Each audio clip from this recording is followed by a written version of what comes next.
Hey everybody, it's Sharmayne. You ready to start creating this wonderful, flourishing, happy life? We're going to look at some of the fundamentals of creating that kind of life. Now, there are 6 areas that are essential to having a flourishing life and creating happiness. And within the various areas I'm going to talk about, I'm going to disperse 12 activities called positive interventions that you can use to improve life satisfaction. Now, the number one area, the first area, not the number one, but the first area we're going to look at that's essential to flourishing is positivity. And positivity is about building positive emotions and diminishing the negative ones. And this is created by practicing optimism, as far as I'm concerned, by practicing optimism, gratitude, and coping skills, which are 3 of those 12 activities I was telling you about. Now, in terms of optimism, optimism is having hopefulness for the future. And it will let you know what your priorities and your motives are when you have some kind of optimism. It's one thing to try to build a future, and it's very hard to do so when you're being negative and pessimistic. It's much easier to try to build a future and create for yourself what you want when you're coming from a place of optimism. Because when you're not being optimistic, it's almost like, what's the use? It's not going to work out anyway. And that's not true. So if you can start practicing optimism, you will see goals that will help you improve your performance, increase your positive thinking, and will also create pathways for achievement. Another activity, gratitude, is also a key component in terms of trying to create happiness. Grateful people are more satisfied with their lives, and they also have more pro-social behaviors. So it's really hard to get out there and be in relationships with people when you don't operate from a place of gratitude. If you're one of those people who's always looking at what's wrong and taking for granted all the good you have in your life, it's usually very hard for you to really have good relationships. And when you're being grateful, you're more other centered in terms of your thinking. You know, there's gratitude for everything that's going on around you, for the people, for your circumstances, situations, even when they're not perfect. There's less negative preoccupation.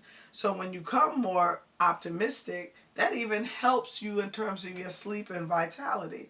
It's real easy to get a good night's sleep when you know that everything is going to be okay, as opposed to when you're staying up at night lamenting and worrying about what's not happening. And this also increases your vitality, because just think about how you feel getting out the bed in the morning when you just have determined that your day is going to suck, right? It's real hard to get up and have energy and move through your day with any kind of vitality when you don't have hope that things will be good and turn out well. So that optimism is really important in terms of having a flourishing life and creating happiness. The third activity I'd like to talk about here is coping. Coping helps alleviate stress and suffering. It also builds resilience, and it helps you have more supportive social networks. You know, when you develop your coping skills, you don't fight what's going on in your life as much as you will if you're not willing to cope with it. It's not a nonchalantness. It's not a, well, it just is what it is. It's not that as much as it's like, this is what I have to deal with. It's not going to change, and I'm going to figure out a way to make this work.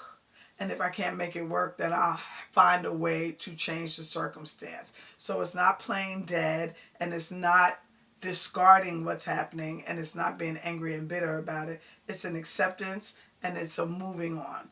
And it also helps you in terms of your social networks, because nobody wants to be around the complainer who isn't doing anything to change what's going on in their life.